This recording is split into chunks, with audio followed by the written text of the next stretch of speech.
everybody, Pat from Keepinemclassic Garage. Today we just wanted to talk a little about safety with your hot rod, or things to look for when you're buying a car.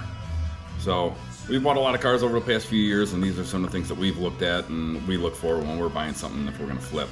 And these are also things that we're going to include when we sell the car to the next buyer. So first of all, we're going to look at wiring. Okay, first we got this guy, and that's already worn through, and that was just bare wire. Now we're pulling all the wire out of this anyways, and we're going to replace it, and typically we do on any of the Model A's, but that could end up being a problem later on down the road, either getting hot or breaking, and now something's not working, or maybe the car's not working, depending on what the wire is. Okay, this one here, I think we can all see the problem with that, just electrical taped. So just when you see something like this, it should kind of keen your senses a little bit and make you look a little harder at the rest of the car. Some people, wiring isn't a problem, and they can look at it and say, yeah, okay, I can use this as a bargaining chip, but you know, some people, it might freak them out, and we don't want cars burning up in people's garages because they didn't know. So that's with the wiring. Now, gas lines, obviously this isn't hooked up to a carburetor because we're waiting on that, but some people, and I've done it, you know, you can cut out some metal line if you got to run gas lines, you know, in the precarious spots. Rubber hose is usually the best way to go, but if you're connecting it to some hard pipe, make sure that that hard pipe is flared, okay, and make sure that your hose clamp is after the flare, okay, that way if there's any kind of pressure buildup, anything like that, or maybe the connector is loose and it starts sliding, it's going to slide to that flare and it's going to keep that hose on.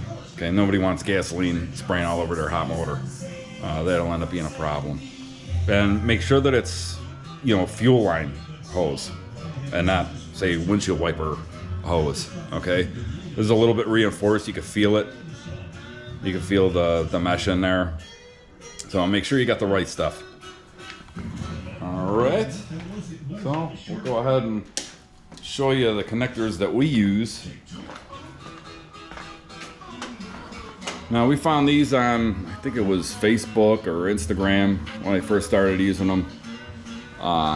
It's got solder in the middle.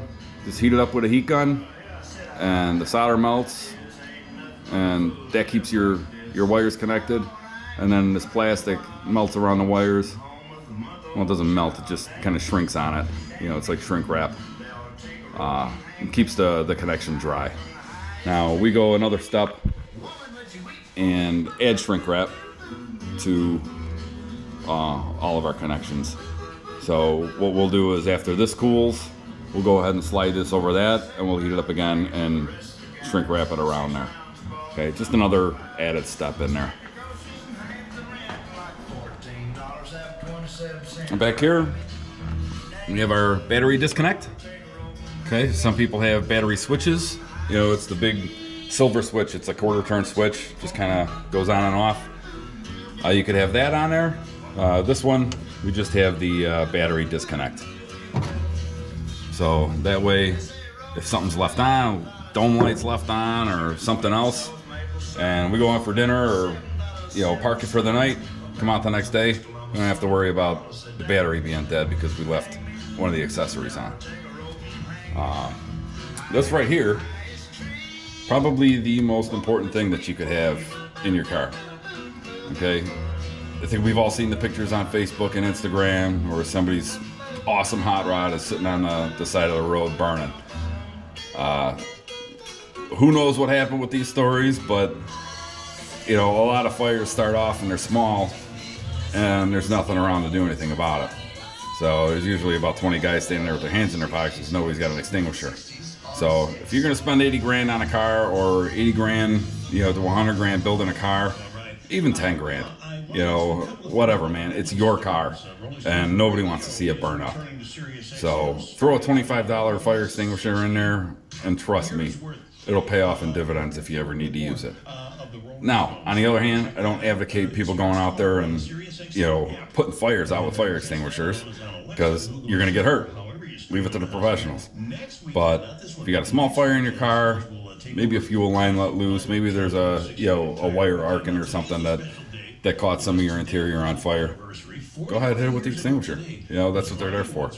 It's got the instructions on there. Pull, aim, squeeze, and sweep. Anybody can use them. So spend the $25, get yourself a fire extinguisher. It'll save you in the long run. So those are just some of the things that we look at, and some of the things that we're going to try and include on all of our builds from now on. So if you have any questions or comments, go ahead and write them below. Maybe I missed something. Maybe there's something else that somebody else does out there. Throw it in the comments, man. It'll help us out.